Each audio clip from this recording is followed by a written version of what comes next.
One of the more popular videos on the channel so far has been my video on how to avoid coding burnout using the Slow Productivity book. I'll make sure it's linked down below, so if you want to go check it out, feel free to do so. And that's more about how to avoid burnout from occurring in the first place. But unfortunately, many of us have already experienced it or are kind of in the process of experiencing it now. According to a survey by Haystack, which I'll link in the description, 83% of programmers have experience reporting it, so like nearly all of us, which is quite a scary fact. So what I want to do in this video is try and highlight some of the main symptoms that I've kind of acquired through my research. And when researching this, it was really obvious that there's not just these are the kind of set symptoms. There's many symptoms that some people experience and some people don't. So if you've experienced symptoms which you think are quite common that I don't mention here, feel free to share yours in the comments. I'd love to kind of hear them, respond to them, see what everyone else has been saying. So the first one, which is really obvious, is just a general feeling of burnout. And now, I guess it sounds obvious, right? But generally, I think this feels a lot just like mental fatigue and mental slowness, especially when you're thinking about coding as well. So it's a general feeling of maybe you're coding for 40 hours a week for work or whatever.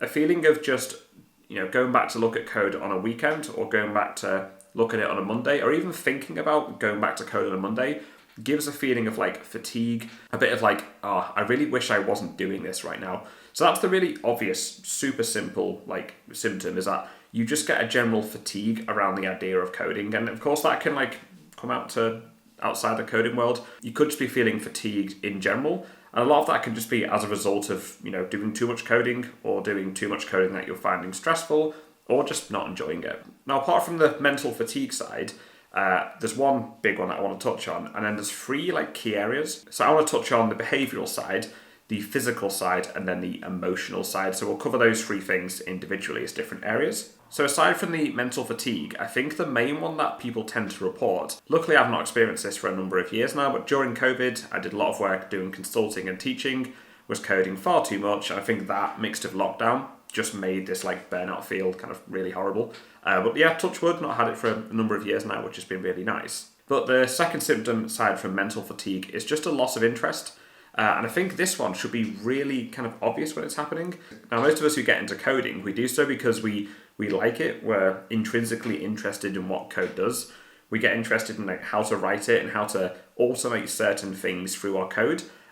So if you find that once upon a time you really liked coding, you really liked solving challenges, and suddenly the thought of having to write some code gives you a sense of dread or a sense of doom, that might be a sign that you're experiencing burnout. Perhaps you're just doing it too much. Now, this video isn't about how to cure burnout or whatever. That's kind of more in the other video, and I think in the future I will do a separate one about how to try and alleviate it with some simple steps. But just something to be aware of, if you found that once upon a time you were in a place where you just really love to code, and maybe nowadays you're not feeling it as much, it's giving you dread and anxiety, that could be a real symptom that you're experiencing burnout. So let's go on to the behavioural ones. And these are quite interesting, and I think when I was researching this, there was 25 different things listed. A lot of them are kind of similar, and there is some overlap, but I'll try and cover the main ones. The first one I found is that people tend to experience a difficulty concentrating, or they feel just generally irritable. This is one that I think I definitely did experience. The irritability side, definitely. So say if I was stuck doing 6 back-to-back lessons, the bits in between those lessons, I felt like I just wanted to sit and do nothing, not engage with anyone, not even look at any code.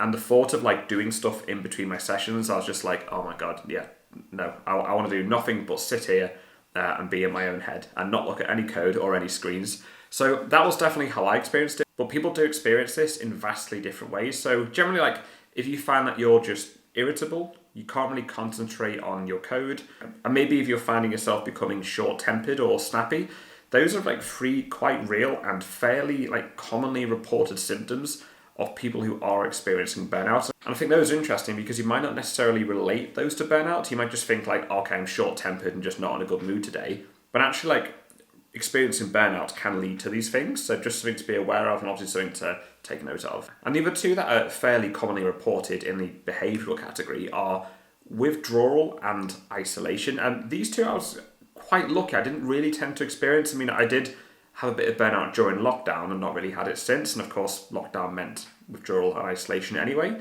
But I was quite lucky. I didn't really experience this. But if you have and want to expand on it more in the comments, then yeah, feel free to do so. The second one is the physical category. When I've experienced this, I've definitely had like the main two. They're just tiredness and headaches. I think headaches, maybe that is partly just from like looking at the screen like constantly. Probably not very good, especially during lockdown when you spend a lot of time inside. But people tend to report headaches and general tiredness. And I think burnout and tiredness are so super linked. So if you're experiencing any of those, that's definitely something to be aware of. And according to my research as well, a lot of people tend to report sleep issues, but they tend to report it in like two different ways. One is that they just want to sleep all the time, which, yeah, fair enough. If you're burnt out and knackered, you probably want to sleep a lot. But interestingly, on the flip side, a lot of people reported like not being able to get to sleep or like issues staying asleep. It's almost like an insomnia effect through burnout, which is interesting. You think that wouldn't be the case. If you're burnt out and tired and fatigued, you think you would just want to sleep. But yeah, a lot of people, especially like looking at posts on Reddit and Stack Overflow and stuff like that, people report basically not being able to get to sleep or waking up too early as one of the main symptoms, which is quite interesting. And I don't know if that comes from like an anxiety thing. So I know a lot of people who do get anxiety have trouble sleeping. Maybe they're anxious about how they're performing in their coding life, whatever. Maybe that's what causes it.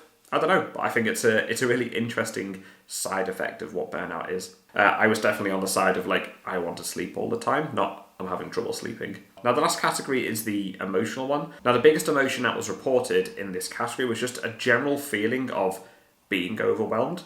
Now I think this really depends on kind of how you're coding. If you're doing it for work, it's a bit different to like if you're coding as a hobby or if you're doing it for school. But generally people felt that they just felt overwhelmed when experiencing burnout, and that I think makes sense quite a lot. You know, if you're doing so much code to the point where it's burning you out, a feeling of being overwhelmed obviously links hand in hand to that. The second two that I think go hand in hand are a lot of people report experiencing dread and anxiety. And I think, again, this kind of relates back to the previous one. I think it depends upon the capacity upon like which you're coding. I would argue that probably not a lot of like hobby coders get this.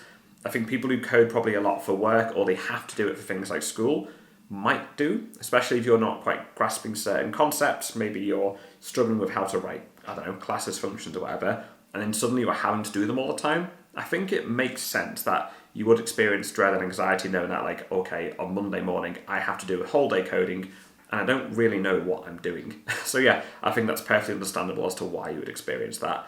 And the last one in this category is self-doubt, which I think is interesting because a lot of people who do experience self-doubt tend to experience imposter syndrome, and there's a video on the channel about this as well. But generally people who experience self-doubt do so thinking that like the coding is never quite good enough and one day everyone's going to find out how bad they actually are at coding and they've just been winging it this whole time and no one's noticed.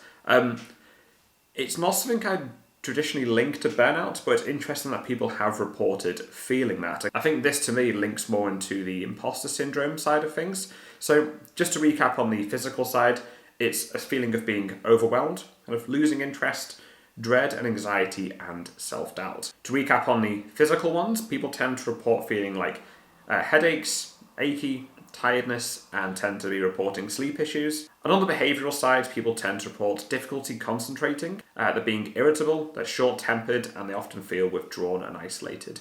Yeah, fairly short video this week, guys, but I think this is one which I've done a fair bit of reading in. I find it something quite interesting. It's definitely something I've experienced a good couple of years ago. So if you have your own experience of what the symptoms of burnout actually look like, feel free to share them. I do try to reply to all the comments. And I think, especially nowadays, there's a lot of grind culture, people trying to code in these crazy work weeks and get really, really good. Burnout just is really common. So hopefully if you've gone through this video, if you can recognize some of these signs in yourself, then I hope that helps. And again, guys, please feel free to comment, share your stories. I'd be glad to listen to them. Cheers for watching, guys. Hope you all have a great weekend, and I'll see you soon.